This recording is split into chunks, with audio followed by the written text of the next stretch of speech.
الحمدللہ رب العالمین والصلاة والسلام علی سید الانبیاء والمرسلین اما بعد فاعوذ باللہ من الشیطان الرجیم بسم اللہ الرحمن الرحیم۔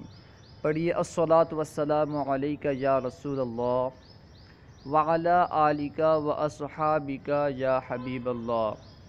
الصلاة والسلام علیک یا نبی اللہ وعلی آلک واصحابک یا نور اللہ۔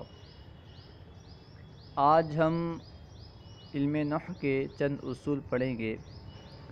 اگر آپ انہیں یاد رکھتے ہیں تو آپ کو یہ بہت سارے مقامات پر کام آئیں گے۔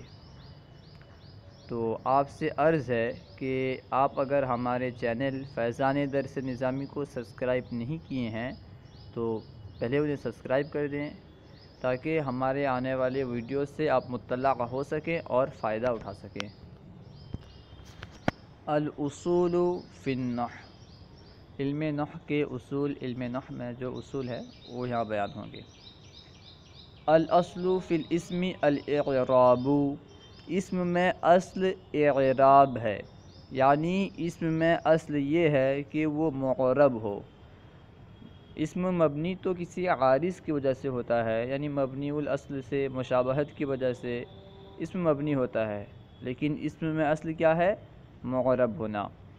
الاصل فی حمزۃ الوصل الکسر ولا تفتح ولا تضم الا لعارض، حمزہ وصل میں اصل کسرہ ہے، یعنی حمزہ وصل میں اصل یہ ہے کہ ہم اسے کسرہ دیں، اسے فتحہ نہیں دیا جاتا اور نہ ہی ضمہ دیا جا سکتا ہے، لیکن کسی عارض کی وجہ سے اگر کوئی عارض آ جائے تو پھر ہم کسرہ کے بجائے فتحہ بھی دے سکتے ہیں اور کسرہ کے بجائے ضمہ بھی دے سکتے ہیں۔ اگر وہ عارض فتحہ کا تقاضا کرتا ہوگا تو ہم فتحہ دیں گے، اور اگر وہ ضمہ کا تقاضا کرتا ہوگا تو ضمہ دیں گے، لیکن حمزہ وصل میں اصل یہی ہے کہ اسے کسرہ دیا جائے۔ اگر کوئی عارض نہ ہو، کسرہ سے کوئی معنی نہ ہو تو پھر حمزہ وصل کو کسرہ ہی دیں گے۔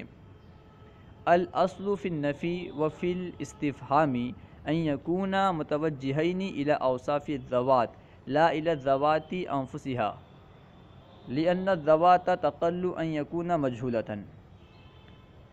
یہ اصل میں بتلا رہے ہیں کہ نفی اور استفہام میں اصل یہ ہے کہ یہ دونوں ذوات کے اوصاف کی طرف متوجہ ہوں، یعنی ذات کی جو اوصاف ہوتے ہیں، ذات کے اوصاف کی طرف نفی اور استفہام کا متوجہ ہونا یہ اصل ہے۔ کیوں اصل ہے؟ اس لیے کہ یہ بتلا رہے ہیں بہت ہی کم ایسا ہوتا ہے ذات مجہول ہوتی ہے، ذات کا مجہول ہونا بہت کم ہوتا ہے، ذات ہمیشہ معلوم ہوتی ہے، اکثر اوقات ذات معلوم ہوتی ہے، معروف ہوتی ہے۔ وہی فرما رہے ہیں الاصل فی النفی والاستفہام ان یکون متوجہین الی اوصاف الذوات، نفی اور استفہام میں اصل یہ ہے کہ یہ دونوں ذوات کے اوصاف کی طرف متوجہ ہوں، لا الی الذوات انفسها، نفس ذوات کی طرف نہیں، یعنی نفس ذوات کی طرف متوجہ ہونا یہ نفی اور استفہام میں اصل نہیں ہے۔ لأن الذوات تقل ان تکون مجہولۃ، اس لیے کہ ذوات بہت ہی کم ایسا ہوتا ہے کہ وہ مجہول ہوتے ہیں، اکثر تو معلوم ہوتے ہیں ذات وغیرہ، لیکن ان کے اوصاف کے بارے میں سوال کیا جاتا ہے یا ان کے اوصاف کی نفی کی جاتی ہے۔ اس لیے اس میں اصل یہ ہے کہ نفی جو ہو اور استفہام جو ہو یہ اوصاف کی ہو نہ کہ ذات کی۔ الاصل فی الفاعل ان یتصل بالفعل، فاعل میں اصل یہ ہے کہ وہ فعل سے متصل ہو، فعل سے ملا ہوا ہو، لیکن اگر کوئی عارض ہو، کوئی معنی ہو تو پھر فاعل مؤخر بھی ہو سکتا ہے۔ اصل یہی ہے کہ فعل سے فاعل ملا ہوا ہو۔ ملا ہوا ہونے کا مطلب یہ ہے کہ اس کے بعد ہو، یعنی فاعل فعل کے بعد فعل سے ملا ہوا ہو۔ فعل سے ملا ہونے کا مطلب یہ نہیں کہ فعل سے پہلے ملا ہوا ہو، فعل کے بعد ہو اور فعل سے ملا ہوا ہو، اس لیے کہ اگر فاعل فعل سے پہلے ہوگا تو اس صورت میں پھر وہ مبتدا ہو جائے گا، فاعل نہیں رہے گا۔ تو فاعل میں اصل کیا ہے کہ فاعل فعل سے ملا ہوا ہو جب تک کہ کوئی عارض نہ ہو۔ الاصل فی الاعراب ان یکون للاسماء دون الافعال والحروف، اعراب میں اصل یہ ہے کہ یہ اسماء کے لیے ہو، اعراب کا اسماء کے لیے ہونا یہ اصل ہے، افعال اور حروف کے لیے اعراب کا ہونا یہ اصل نہیں ہے۔ وہی فرما رہے ہیں کہ اعراب میں اصل یہ ہے کہ یہ اسماء کے لیے ہو، نہ کہ افعال اور حروف کے لیے۔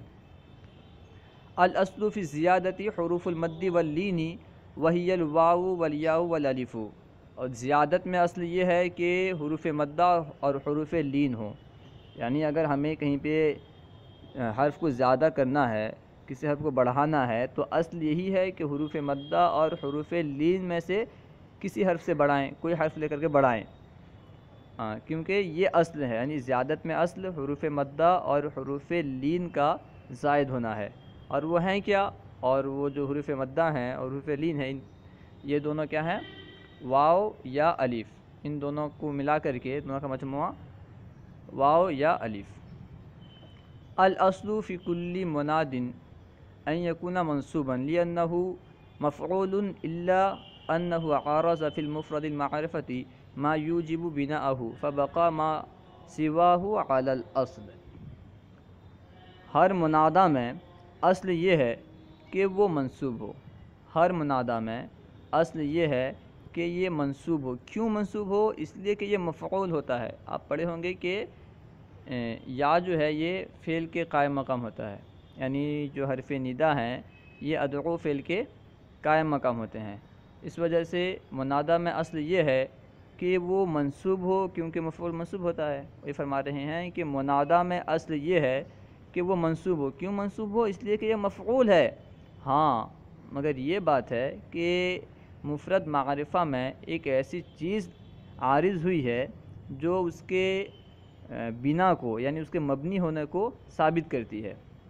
الا انہ عارض فی المفرد المعرفتی ما یوجب بناءہ، مگر یہ کہ مفرد معرفہ میں وہ چیز عارض ہوئی ہے جو اس کے بنا کو واجب کرتی ہے، اس کے مبنی ہونے کو واجب کرتی ہے۔ فبقى ما سواه علی الاصل، تو مفرد معرفہ کے علاوہ جتنے بھی منادہ ہیں وہ سب اپنے اصل پہ باقی رہے، تو وہ سب کے سب منصوب ہوں گے۔ الاصل فی البناء ان یکون علی السکون، مبنی میں اصل یہ ہے کہ سکون پر مبنی ہو، مبنی بر سکون ہو۔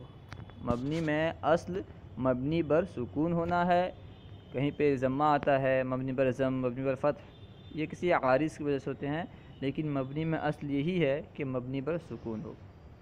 الاصل فی الاسم الصرف، اسم میں اصل منصرف ہونا ہے، صرف ہے، یعنی اسم میں اصل منصرف ہونا ہے۔ اسم میں اصل یہی ہے کہ وہ منصرف ہو، غیر منصرف تو وہ اسباب کی وجہ سے پائے جاتے ہیں، دو اسباب جو پائے جاتے ہیں اس کی وجہ سے وہ فعل کے مشابہ ہو جاتا ہے، اس وجہ سے کیا ہوتا ہے؟ وہ غیر منصرف ہو جاتا ہے، لیکن اسم میں اصل کیا ہے کہ وہ منصرف ہو۔ الاصل فی الافعال بنا، البنا، افعال میں اصل مبنی ہونا ہے۔ الاصل فی دراست اللہجات سماعها من اہلیها انفسهم، لہجات کے سیکھنے میں، لہجات کے درس میں اصل یہ ہے کہ اس کو ان کے اہل سے سنا جائے۔ لہجات میں اصل یہ ہے کہ اس کو اس کے جو اہل ہیں ان سے سنا جائے، یعنی جو اہل عرب ہیں، یعنی جو لہجہ ہے یہ لہجہ کے جو اہل ہیں ان سے سننا، یہ لہجہ سیکھنے میں اصل ہے۔ الاصل فی الحروف عدم التصرف، حروف میں اصل تصرف کا نہ ہونا ہے۔ حروف میں اصل کیا ہے؟ تصرف کا نہ ہونا، یعنی حروف میں کوئی تصرف نہیں کرنا ہے، بس حروف جیسے کہ ویسے رہیں گے، ان میں ہم تصرف نہیں کر پائیں گے، اصل یہی ہے۔ الاصل فی الخبر ان یکون مفردا، خبر میں اصل یہ ہے کہ خبر مفرد ہو۔ کبھی کبھی خبر جملہ بھی واقع ہوتی ہے، لیکن یہ اصل نہیں ہے، خلاف اصل ہے، تو ہوتا رہتا ہے، لیکن اصل یہی ہے خبر میں کہ وہ مفرد ہو۔ الاصل فی الاسماء التنکیر، اسماء میں اصل تنکیر ہے، یعنی نکرہ ہونا اسماء میں اصل ہے۔ الاصل فی الاستثناء التاخیر، استثناء میں اصل مؤخر ہونا ہے، تاخیر ہے، کیونکہ ہم جس کو نکالیں گے تو اس کا مؤخر ہونا یہ اصل ہے۔ کبھی کوئی عارض ہو تو اسے مقدم کر دیتے ہیں، الگ بات ہے، لیکن اصل یہی ہے استثناء میں کہ اسے مؤخر کریں، استثناء میں تاخیر اصل ہے۔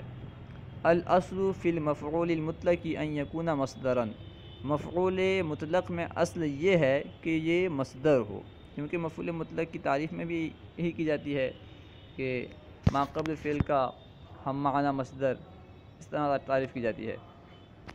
تو مفعول مطلق میں اصل کیا ہے کہ یہ مصدر ہو۔ صلو علی الحبیب صلی اللہ تعالی علی محمد، یہ چند اصول تھے جو علم نحو میں استعمال ہوتے ہیں۔ آپ کو چاہیے کہ آپ انہیں یاد کر لیں تاکہ آپ کو کہیں ضرورت پیش آئے تو آپ اس کے حساب سے کون اصل ہے آپ اس کے حساب سے پہچان سکیں کہ اسم میں اصل کیا ہے، فعل میں اصل کیا ہے، اور بنا میں اصل کیا ہے وغیرہ آپ پہچان سکیں۔ ہمارے چینل فیضان درس نظامی کو ضرور سبسکرائب کیجیے۔